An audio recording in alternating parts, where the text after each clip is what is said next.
신명기 29장 14절부터 29절 한 절씩 교독하겠습니다. 내가 이 언약과 맹세를 너희에게만 세우는 것이 아니라 오늘 우리 하나님 여호와 앞에서 우리와 함께 여기 서 있는 자와 오늘 우리와 함께 여기 있지 아니한 자에게까지이니 우리가 애굽 땅에서 살았던 것과 너희가 여러 나라를 통과한 것을 너희가 알며 너희가 또 그들 중에 있는 가증한 것과 목석과 은금의 우상을 보았느니라. 너희 중에 남자나 여자나 가족이나 집하나 오늘 그 마음이 우리 하나님 여호와를 떠나서 그 모든 민족의 신들에게 가서 섬길까 염려하며 독초와 쑥의 뿌리가 너희 중에 생겨서 이 저주의 말을 듣고도 심중에 스스로 복을 빌어 이르기를 내가 내 마음이 완악하여 젖은 것과 마른 것이 멸망할지라도 내게는 평안이 있으리라 할까 함이라. 여호와는 이런 자를 사하지 않으실 뿐 아니라 그 위에 여호와의 분노와 질투의 불을 부으시며 또 이 책에 기록된 모든 저주를 그에게 더하실 것이라. 여호와께서 그의 이름을 천하에서 지워 버리시되 여호와께서 곧 이스라엘 모든 지파 중에서 그를 구별하시고 이 율법책에 기록된 모든 언약의 저주대로 그에게 화를 더하시리라.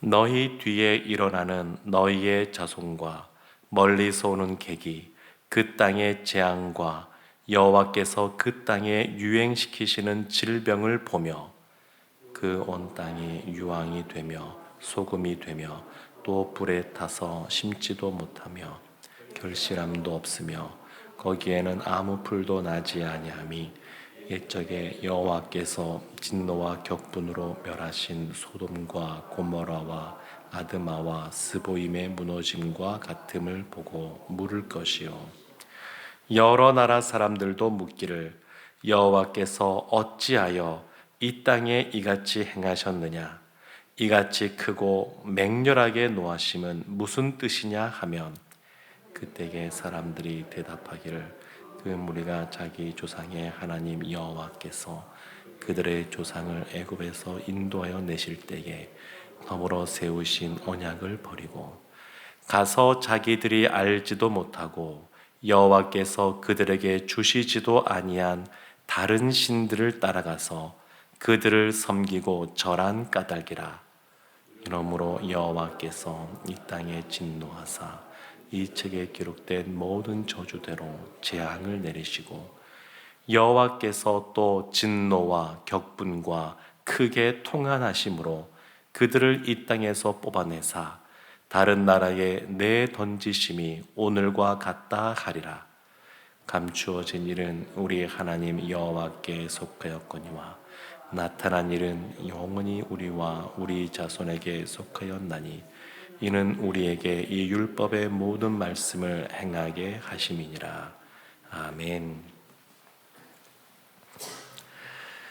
우리가 지금 보고 있는 신명기 29장 그 바로 앞에 보았던 28장에 보게 되면 하나님의 말씀에 순종하는 자에게 하나님이 복을 주시고 그리고 불순종하는 자에게 저주가 임할 것에 대한 심판을 말씀하셨습니다.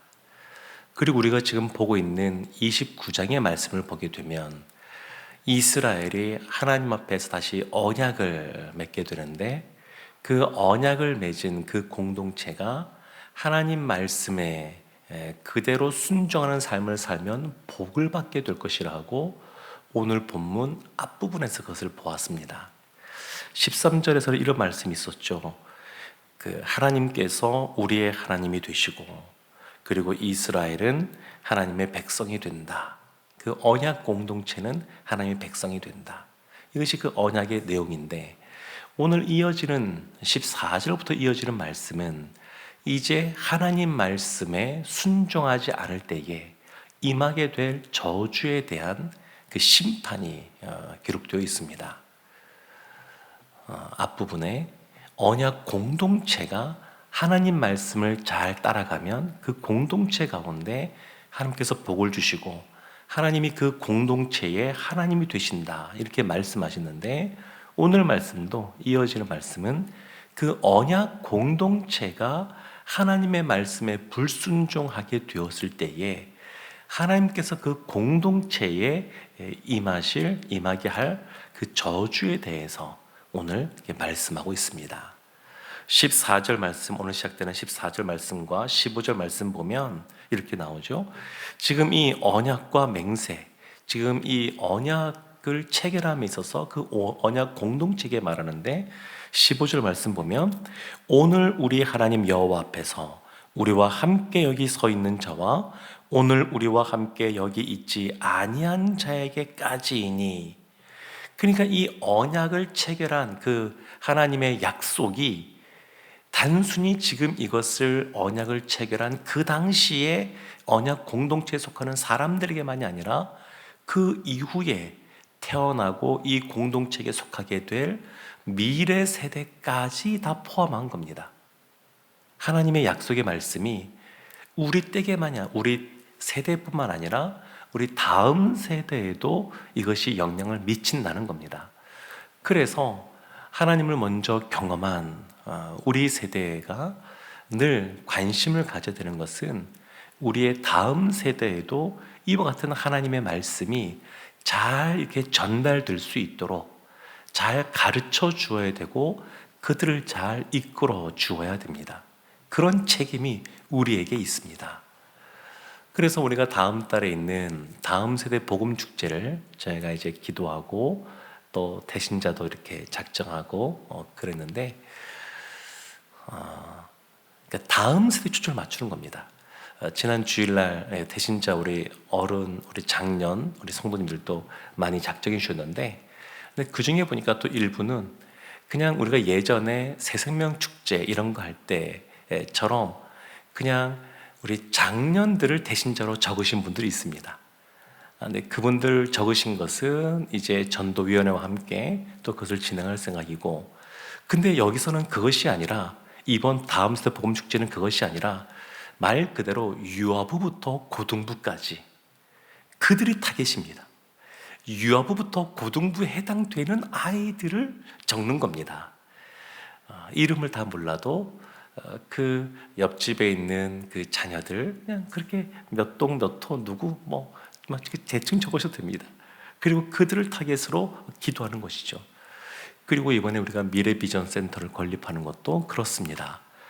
우리만 이렇게 신앙생활하고 끝나는 것이 아니고 하나님의 말씀은 우리 다음 세대까지도 계속 영향을 미치기 때문에 늘 그들에게 말씀을 가르치고, 그리고 우리의 신앙생활이 역사성이 있다는 것에 대해서 알려주는 것, 그러한 것이 필요합니다. 한 개인이 말씀에 순종하는 삶을 살아도 복을 받고, 한 개인이 불순종하는 삶을 살게 되면 심판 가운데 거하는 것이 맞지만, 공동체도 그렇습니다. 공동체도 하나님 앞에 바로 서지 못할 때 그와 같은 어려운 일들을 겪습니다.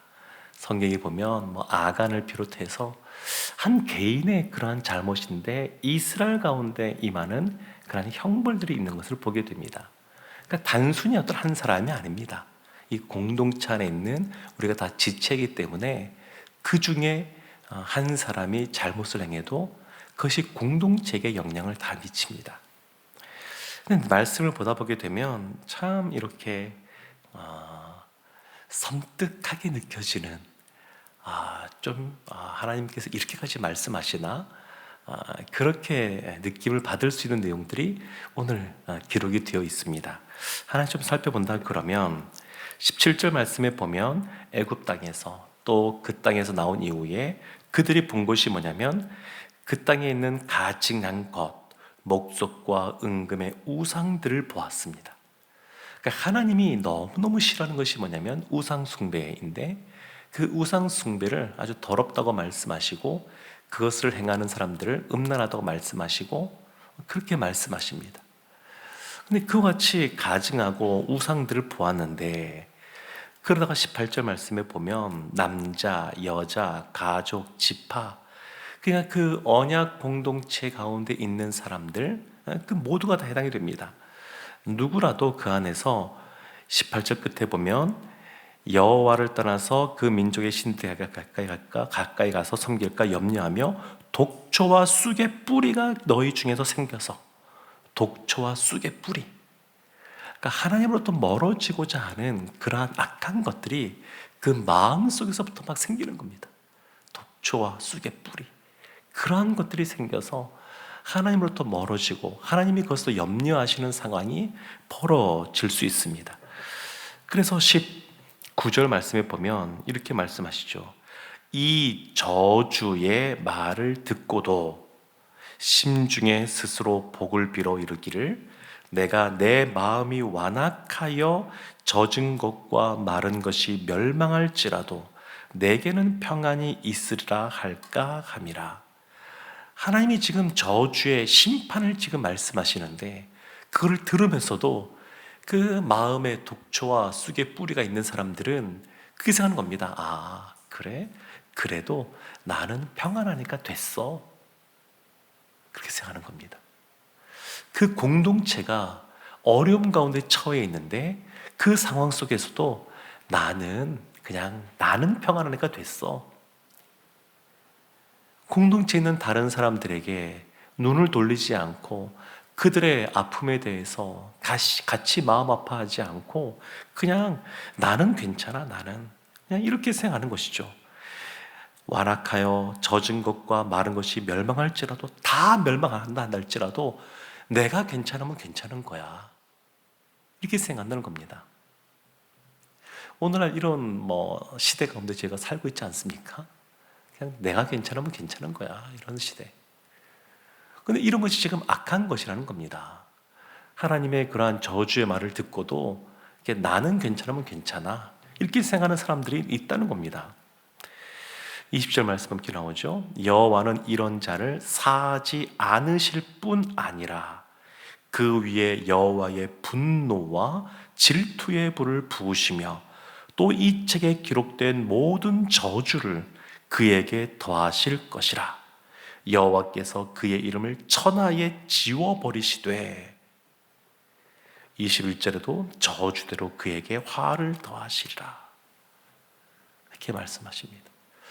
그러니까 우리가 이 언약 공동체 가운데 속해 있는 하나님의 백성들인데, 우리가 서로를 살펴야 되고, 우리만이 아니라 우리의 다음 세대도 살펴야 되고, 함께, 우리가 공동체라고 하는 것은 함께 같이 있으면서 즐거울 때 함께 즐거워하고 또 슬플 때 함께 눈물을 흘리는 그러한 모습으로 있어야 된다, 이렇게 말씀하고 있습니다. 무엇보다 우리가 보았던 것처럼 가증한 것, 우상, 이것을 말하니까 우리의 공동체가 그 어떤 것보다 거룩함을 지킬 수 있도록 우리가 힘써야 됩니다. 하나님 앞에서 이와 같은 가증한 것, 우상들은 다 부정한 것이고 더러운 것들입니다. 하나님께서 내가 거룩하니 너희도 거룩하라, 이렇게 말씀하시는데, 그 거룩한다고 하는 것은 하나님의 말씀에 불순종하면 거룩하지 않은 것이고, 하나님 말씀에 순종하면 거룩한 삶을 살아가는 겁니다. 그래서 지금 이 말씀을 계속해서 강조하고 있습니다. 이어지는 말씀도 계속 그런 말씀들입니다. 눈에 띄는 말씀이 24절에 보면 이런 말씀이 있습니다. 여러 나라 사람들이 묻기를 여호와께서 어찌하여 이 땅에 이같이 행하셨느냐. 하나님께서 왜 이렇게 맹렬하게 노하심을 표현하시느냐, 다른 나라 사람들이 묻는 겁니다. 그렇게 물을 때에 25절 보면 그때의 사람들이 대답하기를, 그 무리가 자기 조상의 하나님 여호와께서 그들의 조상을 애굽에서 인도해 내실 때에 더불어 세우신 언약을 버리고 섬기지 않은 까닭이다. 그러니까 이스라엘이 지금 언약 공동체로서 있는데, 이스라엘 공동체에 속해 있는 사람이 아닌 다른 나라의 사람들이 그 공동체를 보면서 왜 저들은 저렇게 어려움을 겪고 있지? 라고 할 때 그 안에 속해 있는 그 사람들은 잘 몰라도 바뀐 사람들이 안다는 겁니다. 하나님의 말씀을 섬기지 않아서 그래. 그러니까 오늘날 한국교회가 왜 이렇게 어려운 가운데 있느냐라고 했을 때, 어느 순간부터 교회가 이 사회를 염려하고 그리고 기도하고 그리고 이 사회를 책임지는 모습으로 있어야 되는데 어느 순간 세상이 교회를 염려하는 그러한 모습들이 많이 나타나고 있습니다.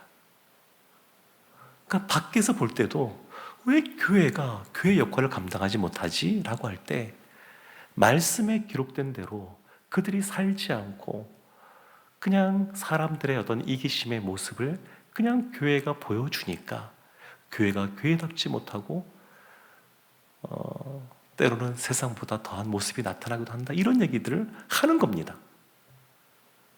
그러니까 이 공동체를 우리가 지킨다고 하는 것은 다른 사람들이 볼 때도 그리스도인이라는 말이 처음에 생겼던 것처럼 저들은 다른 사람들이야, 좀 특별함이 있어. 다들 보더라도 예전에 보면 믿지 않는 사람들도 예수쟁이라고 말하지만 그게 예수쟁이라고 말할 때에도 교회 다니는 사람들은 참 거짓을 말하지 않는 사람들, 그 사람들은 성실한 사람들, 믿을 수 있는 사람들, 그런 말들을 듣지 않았었습니까? 그러니까 그렇게 되어야 된다는 겁니다. 그렇게 29절 말씀에 아주 유명하고 중요한 말씀이 기록되어져 있는데 29절 말씀에 이런 말씀이 있습니다. 감추어진 일은 우리 하나님 여호와께 속하였거니와 나타난 일은 영원히 우리와 우리 자손에게 속하였나니.